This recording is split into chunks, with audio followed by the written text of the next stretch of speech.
आज हम आपको भारतीय संविधान का वो अध्याय पढ़ाने जा रहे हैं जो बहुत इम्पॉर्टेंट है।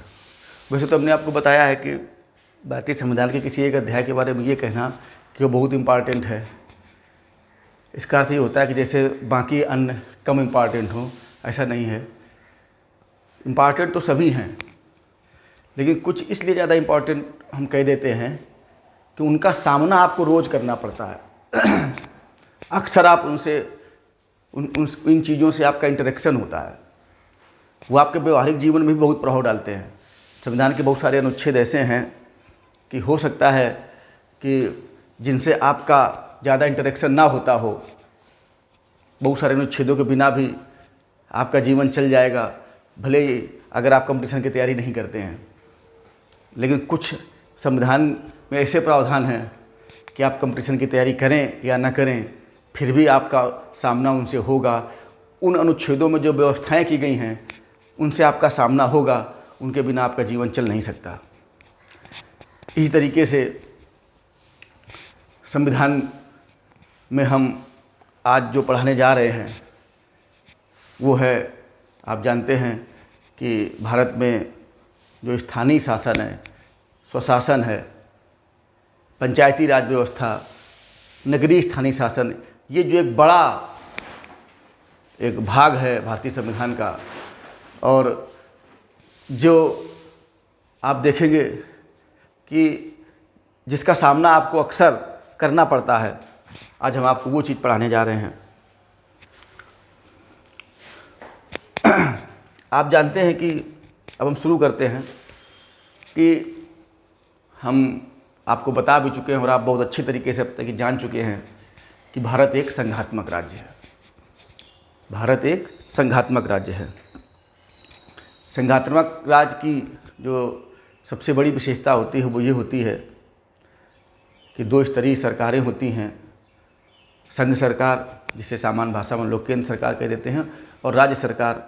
दोनों के बीच में शक्तियों का स्पष्ट विभाजन होता है, और इस तरीके से सरकार जो है, सरकार 2 टियर सिस्टम में काम करती है। भारत में भी ऐसा ही था।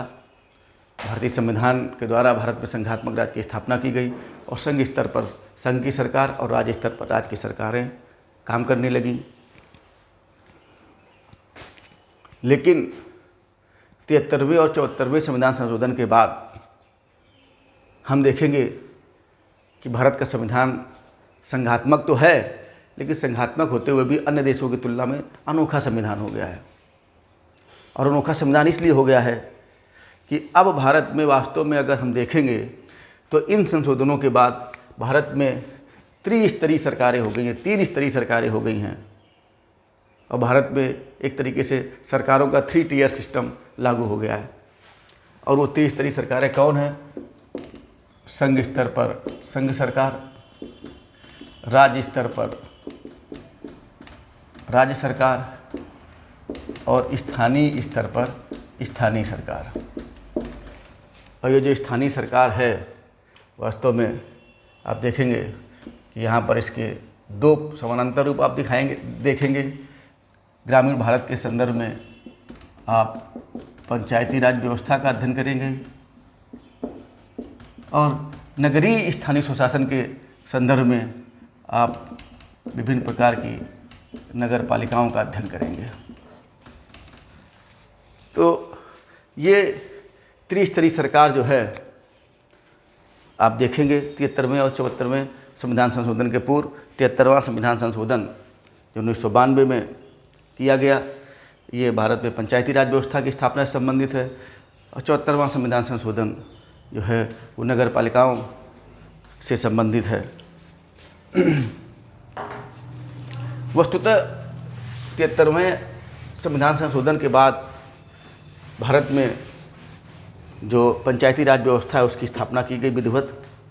इसका मतलब ये नहीं है कि 73वें संविधान संशोधन के पूर्व भारत में पंचायतें थी ही नहीं, ग्राम पंचायतें थी ही नहीं, या भारत में स्थानीय शासन था ही नहीं। अगर हम थोड़ा इतिहास में चलें तो जिस तरीके से जो हमारी पहली सभ्यता है, हड़प्पा सभ्यता, सिंधु घाटी की सभ्यता, हम देखेंगे कि जिस तरीके से वहाँ के नगरों की व्यवस्था थी, तो निश्चित रूप से बहुत सारे इतिहासकार मानते हैं कि ज़रूर यहाँ पर नगरीय स्थानीय स्वशासन रहा होगा, नगर पालिकाएँ जैसी स्थिति रही होगी। लेकिन स्थानीय स्वशासन अपने सर्वोच्च और आदर्श रूप में प्राचीन भारत में अगर कहीं दिखाई देता है तो आप देखेंगे, आप जब इतिहास पढ़ते होंगे तो आपने पढ़ा होगा चोल काल, और जो चोल जो डायनेस्टी थी, चोल जो राजवंश था, चोलों का जो शासन था दक्षिण भारत में, वहाँ आप देखेंगे कि जो स्थानीय स्वशासन है वो अपने उच्चतम और आदर्श रूप में पाया जाता था। वहाँ की जो स्थानीय संस्थाएं होती थीं, अगर आप देखेंगे कुछ मामलों में अगर तुलना करेंगे तो देखेंगे कि आज से भी ज़्यादा शक्तिशाली और प्रभावशाली होती थी। अगर आप मध्यकाल में आएंगे तो आप देखेंगे विजयनगर राज्य में भी आप स्थानीय स्वशासन के दर्शन कर सकते हैं। तो आप देखेंगे कि प्राचीन भारत में भी कमोबेश स्थानीय स्वशासन को महत्व दिया गया, लेकिन मध्यकाल में भले ही हम ये कहें कि विजयनगर में हमें स्थानीय स्वशासन के दर्शन होते हैं, लेकिन फिर भी इन जनरल हम ये कह सकते हैं कि मध्यकाल और उसके बाद ब्रिटिश काल में स्थानीय स्वशासन को गहरा झटका लगा, क्योंकि स्थानीय स्वशासन विकेंद्रीकरण के सिद्धांत पर आधारित है। हम कहते हैं स्थानीय स्वशासन, इसका मतलब शक्तियों का विकेंद्रीकरण है, यानी संघ से शक्तियाँ राज्य में और राज्य से शक्तियाँ कुछ यहाँ आ गई पंचायतों में। लेकिन मध्यकाल में चाहे वो सल्तनतकालीन शासन रहा हो, चाहे वो मुगल काल शासन रहा हो, चाहे ब्रिटिश काल रहा हो, आप देखेंगे कि यहाँ पर केंद्रीकरण को बल दिया गया, सेंट्रलाइजेशन को बल दिया गया। सारी शक्तियाँ एक जगह केंद्रित की गई, केंद्र स्तर पर केंद्रित की गई, चाहे वो सुल्तान रहा हो, सम्राट रहा हो, या ब्रिटिश गवर्नर जनरल रहा हो, सारी शक्तियाँ वहाँ केंद्रित की गईं। राज्यों की ही शक्तियाँ बहुत सीमित हो गई थी। तो जब केंद्रीकरण पर बल दिया जाता है तो फिर वहाँ स्थानीय शासन पनप नहीं पाता है, स्थानीय शासन महत्व प्राप्त नहीं कर पाता है, और एक तरीके से स्थानीय स्वशासन गायब हो जाता है। और वही वास्तव में हुआ था मध्यकाल में और ब्रिटिश काल में। लेकिन ब्रिटिश काल में एक गवर्नर जनरल का नाम ज़रूर आपको याद रखना है, सैकड़ों बार पूछा जा चुका है, तो वो थे लॉर्ड रिपन। इनका कार्यकाल जो है वो 80 से 84 था, 1880 से। और इन्होंने ज़रूर, ये जो लॉर्ड रिपन थे, ये स्थानीय शासन या स्थानीय स्वशासन को बहुत महत्व देते थे। इन्होंने ज़रूर भारत में स्थानीय स्वशासन लागू करने की कोशिश की, लेकिन ये बहुत ज़्यादा अपने प्रयास में सफल नहीं हुए। लेकिन फिर भी इनके योगदान को और इनके प्रयासों को भुलाया नहीं जा सकता। इस तरीके से हम देखेंगे कि ब्रिटिश काल में जो थोड़ा बहुत प्रयास किया गया वो वास्तव में रेगिस्तान में पानी की एक बूंद की तरह रहा। इसका बहुत ज़्यादा प्रतिफल नहीं निकल सका।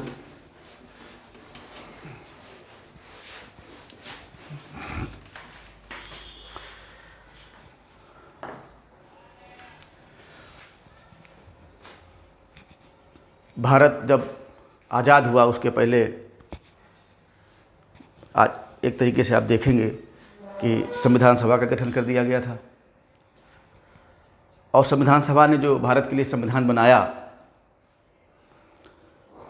उसमें सबसे पहले तो आप देखेंगे कि जो डायरेक्टिव प्रिंसिपल है, हमारे डायरेक्टिव प्रिंसिपल के अनुच्छेद 40 में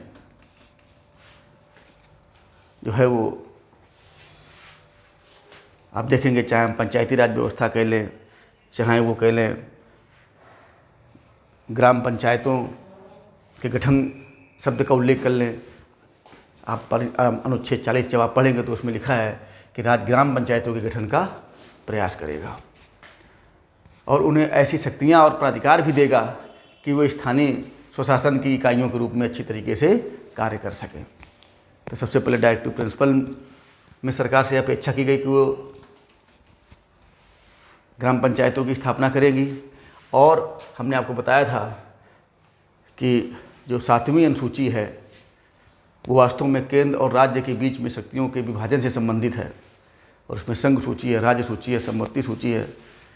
तो जो राज्य सूची है, राज्य सूची में की प्रविष्टि नंबर 5 एंट्री, मतलब 1, 2, 3, 4, 5 ऐसे 66 विषय थे। तो ऐसे जो 5वें नंबर पर है उसमें ग्राम पंचायतों के गठन को रखा गया है। और इस तरीके से हम ये कह सकते हैं कि संविधान निर्माताओं ने ग्राम पंचायतों के गठन को राज्य सूची का विषय बना करके राज्य की विधायिका और कार्यपालिका पर ये जिम्मेदारी डाल दी कि वो इस संबंध में आवश्यक कदम उठाएगा, और उठाया भी गया। क्योंकि भारत की जो सरकार थी उस पर गांधी जी और विनोबा भावे जैसे लोगों का भी प्रभाव था। और आपको पता है कि गांधी जी ग्राम स्वराज के बहुत बड़े पक्षधर थे।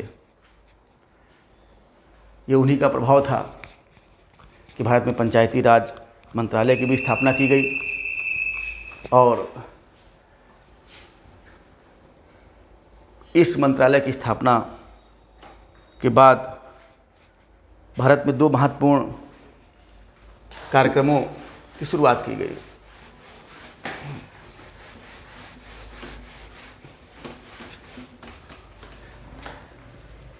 दो अक्टूबर 1952 को पूछे जाते हैं सब कार्यक्रम कि कब शुरुआत की गई, कौन कार्यक्रम हुए।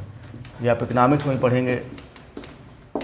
सामुदायिक विकास कार्यक्रम की शुरुआत की गई, और 2 अक्टूबर 1953 को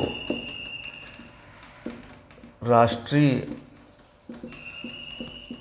प्रसार सेवा नामक कार्यक्रम की स्थापना की गई।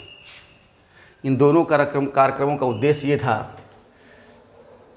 कि विकास और लोक कल्याण की प्रक्रिया में जनता को जोड़ा जाए, यानी जनता के सहयोग से भारत का विकास और कल्याण किया जाए। लेकिन ये दोनों कार्यक्रम अपने उद्देश्य की प्राप्ति में सफल नहीं हुए। चूँकि ये दोनों ही कार्यक्रम बहुत महत्वपूर्ण कार्यक्रम थे और अपने उद्देश्य की प्राप्ति में सफल नहीं हुए, तो असफलता के कारणों की जांच के लिए एक ग्रामोद्धार कमेटी का गठन किया गया। बहुत पूछा जाता है, नाम तक पूछा जाता है। क्या शब्द दिया गया था? ग्रामोद्धार कमेटी। एक ग्रामोद्धार समिति का गठन किया गया ताकि ये उन कारणों का पता लगा सके जिनकी वजह से सरकार के तमाम प्रयासों के बाद भी ये कार्यक्रम असफल हो गए। और इस कमेटी के अध्यक्ष थे बलवंत राव मेहता। क्वेश्चनों में छाए रहते हैं ये। बलवंत राव मेहता जितनी बार पूछे गए हैं शायद ही उतनी बार कोई व्यक्ति पूछा गया हो क्वेश्चन पेपर में। तो इस ग्रामोद्धार कमेटी के जो अध्यक्ष थे वो कौन थे? बलवंत राव मेहता थे। बलवंत राव मेहता ने की जो कमेटी थी, इस कमेटी ने अध्ययन किया और बताया, ये सब आप याद रखिए क्योंकि प्री मेंस इंटरव्यू हर जगह काम आएगा। ये बताया कि वास्तव में ये कार्यक्रम इसलिए असफल हो गए क्योंकि इन कार्यक्रमों में लोक भागीदारी का अभाव था, जन भागीदारी का अभाव था। ये कार्यक्रम वास्तव में सरकारी कार्यक्रम बन करके रह गए। इन्हें होना तो था वास्तव में जनता का कार्यक्रम, जनता के द्वारा और जनता के लिए कार्यक्रम, लेकिन वास्तव में ये सरकार का कार्यक्रम सरकार के लिए और सरकार के द्वारा बन करके रह गया। और इस तरीके से आप देखेंगे कि ये कार्यक्रम असफल हो गया। उन्होंने कहा कि कोई भी कार्यक्रम जो जनता के विकास और कल्याण से संबंधित है, जनता के दिन प्रतिदिन की आवश्यकताओं और समस्याओं के निराकरण से संबंधित है, वो तब तक सफल नहीं हो सकता जब तक कि उसमें जनता की व्यापक भागीदारी ना हो।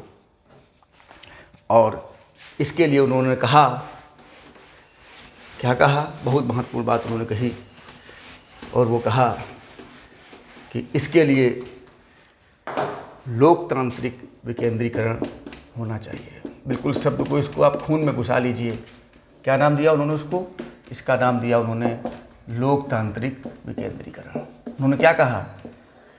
उन्होंने कहा कि अगर आपको लोक भागीदारिता सुनिश्चित करनी है, अगर जनता के दिन प्रतिदिन की आवश्यकताओं और समस्याओं के निराकरण के लिए चलाए जाने वाले कार्यक्रमों को आपको सफल बनाना है, तो आपको लोकतांत्रिक विकेंद्रीकरण करना पड़ेगा। ध्यान रखिएगा, उन्होंने क्या शब्द यूज किया? लोकतांत्रिक विकेंद्रीकरण। ये पूछा जाता है कि उन्होंने किस शब्द का इस्तेमाल किया या किसका सुझाव दिया, तो उन्होंने लोकतांत्रिक विकेंद्रीकरण का सुझाव दिया और ये कहा कि लोकतांत्रिक विकेंद्रीकरण के लिए यह आवश्यक है कि भारत में त्रिस्तरीय पंचायती राज व्यवस्था की स्थापना की जाए। तीन स्तरीय पंचायती राज व्यवस्था की स्थापना की जाए। 3 टियर, ठीक, 3 टियर सिस्टम की उन्होंने सिफारिश की। तो ये भी बहुत पूछा जाता है। बिल्कुल सबसे पहले भारत में त्रिस्तरीय पंचायती राज व्यवस्था की स्थापना किसने की? सब सुझाव किसने दिया? तो वो थे बलवंत राव मेहता की अध्यक्षता वाली कमेटी। बलवंत राव मेहता अमर हो गए इसीलिए। और इसीलिए भारत में चाहे वो पंचायती राज व्यवस्था का शिल्पी पूछा जाए, ये बहुत पूछा जाता है। कभी कभी इसलिए पूछ देते हैं कि भारत में त्रिस्तरीय जो पंचायती राज व्यवस्था है उसका शिल्पकार, वास्तुकार, पितामह, जनक, कुछ भी शब्द पूछ देते हैं। भारत में तीन स्तरीय पंचायती राज व्यवस्था का पितामह, जनक, शिल्पी, वास्तुकार कौन था? तो नन अदर देन ये कौन थे? ये थे बलवंत राव मेहता। बलवंत राव मेहता की सिफारिशों को 1 अप्रैल 1958 को लागू कर दिया गया। ध्यान रखिएगा, मैं इसलिए अच्छे से पढ़ा रहा हूँ, आराम से पढ़ा रहा हूँ, बहुत तेज़ नहीं चल रहा हूँ। बलवंत राव मेहता की इन महत्वपूर्ण सिफारिशों को 1 अप्रैल 1958 को लागू कर दिया गया। 1 अप्रैल 1958 को इनकी सिफारिशों को लागू कर दिया गया। और बलवंत राव मेहता ने जो त्रिस्तरीय पंचायती राज व्यवस्था की स्थापना की थी, उसको लागू करने का काम सबसे पहले किया राजस्थान ने।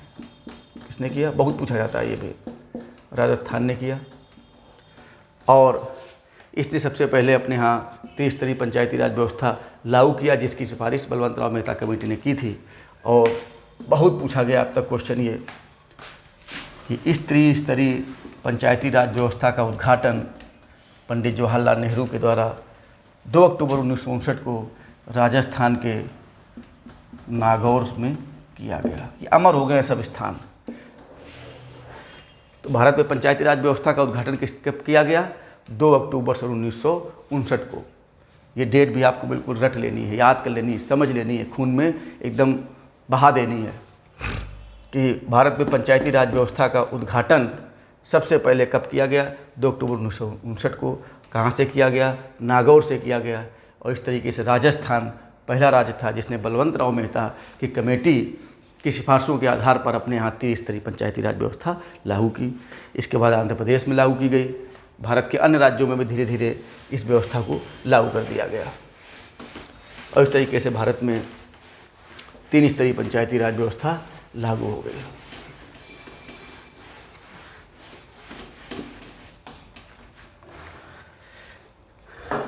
बहुत महत्वपूर्ण व्यवस्था थी ये। इसके लाभ भी मिल रहे थे, लेकिन आप जानते हैं कि मनुष्य केंद्रीकरण का समर्थक होता है, वो किसी को कुछ देना नहीं चाहता है। संघ सरकार सोचती है सारी शक्तियाँ हम में आ जाएं, राज्य सरकार सोचती है कि शक्तियाँ मुझ में आ जाएं। राज्य सरकार संघ सरकार से तो लड़ती है कि हमारी शक्तियों का हनन कर रहे हैं, हमारे अधिकार क्षेत्र में हस्तक्षेप करते हैं, लेकिन वास्तव में राज्यों ने पंचायती राज व्यवस्था के साथ यही किया। और राज्यों की राजनीतिक उदासीनता, अनाधिकृत हस्तक्षेप, वित्तीय मामलों में उनकी कमजोरियां और सबसे बड़ी चीज़ है कि राज्यों का सहयोग न होने के कारण अंततः ये संस्थाएं बहुत कारगर साबित नहीं हुई। धीरे धीरे इनका प्रभाव जाता रहा। बहुत सारे राज्यों ने तो चुनाव ही नहीं करवाए, उन्हें रुचि नहीं थी इसमें, क्योंकि हमने बताया ना कि वो नहीं चाहते थे कि उनकी सत्ता या उनकी शक्तियों का बंटवारा कहीं और भी हो। और धीरे धीरे ये संस्थाएं निष्क्रिय हो गई। इन संस्थाओं को प्रभावशाली बनाने के लिए बीच बीच में कमेटियां गठित की जाती रहीं। इतिहास में उन कमेटियों का भी स्थान है, इसलिए वो कमेटियां भी आपको देखनी पड़ेंगी। इन संस्थाओं को प्रभावशाली बनाने के लिए एक और कमेटी आती है, 77 में गठित की गई अशोक मेहता कमेटी। और अशोक मेहता कमेटी इसलिए इम्पॉर्टेंट है कि इन्होंने कहा कि अगर आपको पंचायती राज व्यवस्था को, ग्रामीण स्थानीय शासन को सफल बनाना है तो उन्होंने कहा कि 2 स्तरीय पंचायती राज व्यवस्था की स्थापना की जाए। और उन्होंने कहा कि जो सबसे निचले स्तर पर, गांव स्तर पर, ग्राम स्तर पर जो पंचायत है उसको समाप्त कर देना चाहिए और मध्यवर्ती स्तर पर और जिला स्तर पर जो है पंचायतों का गठन किया जाए। इनकी सिफारिशों को अस्वीकार कर दिया गया, क्योंकि इन्होंने जो भारत की आत्मा है उसी का ध्यान नहीं रखा। गांव ग्रामीण भारत तो भारत की आत्मा है। ऐसी पंचायती राज व्यवस्था कैसे सफल हो सकती थी कि जिसमें हम अपने आत्मा को ही निकाल दें? वो शरीर क्या करेगा? तो गांव तो हमारे देश की आत्मा थे, अभी भी हैं, और उन्होंने उसी लेवल पर कहा कि इस पर पंचायतें नहीं होनी चाहिए। इसलिए इनके सिफारिशें वास्तव में अव्यवहारिक थी, नकार दी गई। इसके बाद और भी कमेटियां गठित की गईं, जैसे योजना आयोग ने गरीबी निवारण, गरीबी उन्मूलन एवं ग्रामीण विकास पर एक कमेटी गठित की थी और GV.K. राव इसके अध्यक्ष थे। यद्यपि कमेटी योजना आयोग के द्वारा गठित की गई थी, इसका मुख्य उद्देश्य जो था वो गरीबी उन्मूलन और ग्रामीण विकास के बारे में सिफारिशें देना था। लेकिन फिर वही बात है, गरीबी उन्मूलन और ग्रामीण विकास बिना पंचायतों के योगदान के, बिना पंचायतों की सक्रियता के हो ही नहीं सकता है। तो इन्होंने भी पंचायतों के संदर्भ में कुछ महत्वपूर्ण सिफारिशें की थी। इसके बाद जो है वो एक लक्ष्मीमल सिंघवी की कमेटी, लक्ष्मीमल सिंघवी की अध्यक्षता में भी एक कमेटी गठित की गई। लेकिन ये सब कमेटियां पंचायती राज व्यवस्था में नई जान फूंकने में सफल नहीं हुई। लेकिन पंचायती राज व्यवस्था के इतिहास में एक कमेटी वास्तव में मील का पत्थर साबित हुई, और वास्तव में वो कमेटी थी 1986 में जो संसदीय परामर्श समिति होती है। ये तो संसद की समिति है जिसको बोलते हैं संसदीय परामर्श समिति। अभी हम आपको समितियां पढ़ाएंगे जब, तो उसमें बताएंगे कि संसद की एक संसदीय परामर्श समिति होती है। तो इसी परामर्श समिति की एक उप समिति थी, संसदीय परामर्श समिति की एक उप समिति थी जिसके अध्यक्ष थे मिस्टर P.K. थुंगन। ये व्यक्ति भी बहुत महत्वपूर्ण है, कांग्रेस के सांसद थे। तो ये जो है P.K. थुंगन साहब की एक उप समिति थी, और उन्होंने पंचायती राज व्यवस्था के बारे में अध्ययन किया और उन्होंने तमाम बातें कहीं, जिसमें उन्होंने एक बात ये भी कही कि पंचायती राज व्यवस्था अगर असफल है तो उसका एक सबसे बड़ा कारण ये है कि इनको पर्याप्त अधिकार नहीं दिए गए। क्या उन्होंने कहा कि उनको जो है पर्याप्त अधिकार नहीं दिए गए। और उन्होंने कहा कि अगर भारत का विकास और कल्याण करना है तो इन पंचायती राज संस्थाओं को प्रभावशाली और सशक्त बनाना पड़ेगा, और इसके लिए उन्होंने कहा कि इनको संवैधानिक दर्जा देना पड़ेगा। क्या करना पड़ेगा? संवैधानिक दर्जा देना पड़ेगा, यानी इनको संविधान में स्थान देना पड़ेगा पंचायती राज सिस्टम को। अब आप ये ना कहना कि ऑलरेडी ग्राम सभा की बात तो कही गई थी तो स्थान तो दिया गया था, वो तो केवल सरकार से कहा गया था कि सरकार ग्राम सभाओं का गठन करेगी।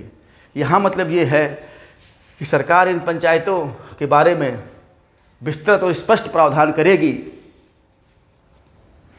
और उन सारे विस्तृत और स्पष्ट प्रावधानों को संविधान में स्थान देगी ताकि राज्यों के स्तर पर मनमानी दोबारा ना की जा सके, इतिहास ना दोहराए, वो हस्त्र ना हो जो बलवंतराव मेहता की कमेटी की सिफारिशों का हुआ था। क्योंकि जब संविधान में बहुत सारी चीज़ें स्पष्ट लिख दी जाएंगी, राज्यों को एक सीमा में बांध दिया जाएगा कि उन्हें क्या करना और क्या नहीं करना है, तो निश्चित रूप से फिर राज्य मनमानी नहीं कर सकेंगे इन संस्थाओं के साथ। और इनकी सिफारिशों को स्वीकार कर लिया गया तत्कालीन प्रधानमंत्री राजीव गांधी के द्वारा। उनके द्वारा भारत के ग्रामीण विकास के लिए किया गया ये बहुत ही महत्वपूर्ण कार्य था, बहुत महत्वपूर्ण कार्य था। वास्तव में बहुत सारे लोगों ने बहुत कुछ ऐसे काम किए हैं कि जे हमारा ऋणी है उनका। इसी तरीके से राजीव गांधी जी ने ये बहुत महत्वपूर्ण काम किया और जो है उनकी सिफारिशों को उन्होंने स्वीकार कर लिया। और आप देखेंगे कि अंत में जाकर के 1992 में जब नरसिंह राव जी की सरकार थी, तब 1992 में 73वां संविधान संशोधन हुआ। तो 73वां संविधान संशोधन कब हुआ 1992 में। कब हुआ? 1992 में हुआ। और ध्यान रखिएगा 73वें संविधान संशोधन जो 1992 में हुआ, इसके द्वारा भारत के संविधान में भाग 9 जोड़ा गया और अनुच्छेद 243 और उसके बाद अनुवर्ष 8 तक 16 अनुच्छेद जोड़े गए, 11वीं अनुसूची जोड़ी गई। बहुत पूछा जाता है, ये सब याद रखिएगा। अनुसूची के बारे में आपको पहले ही बता चुका हूँ कि ये कब जोड़ी, सब जब अनुसूचियाँ पढ़ा रहा था कि 11वीं अनुसूची 73वें संविधान संशोधन के द्वारा जोड़ी गई।